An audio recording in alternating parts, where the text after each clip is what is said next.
tatlo eh. Parang iba-ibang kulay niya pero almost the same. Ang ganda niya. Lalo na sa personal. Kasi yung color niya guys, hindi siya nabibigyan ng justice here. Pero pag nakita niyo siya in person, ang ganda niya. Nako, promise. Hi Marge! Marge, mag-check out ka na Marge. Ang ganda nito. Bili na. Dali na po. Uwi na ako ng Pilipinas. Ayun. Hi kay Park Javen. Thank you po. Sa mga gusto mag-check out ito na yung chance na mag-check out kayo kasi imagine niyo 700 plus na lang po. No. Dali na. Uwi na. Ayun mga mag-check out na po. O uwi na. Kung saan kayo nang gagaling, umuwi na dito yung mga yan. Hi kay Krisa at kay Bricks Rowena. Thank you po. Hi Yunbi. Ayan guys ha. Alam nyo kapag nag-check out kayo na to, sobrang mura na po natin. 700 plus lang.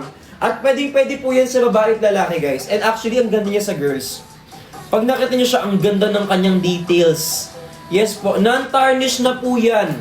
Dan check out si Pretty Cute. Thank you so much, Pretty Cute. Hello po, thank you kay Deb. Check out na Ames, uwi na, bili na. Uy, maraming salamat.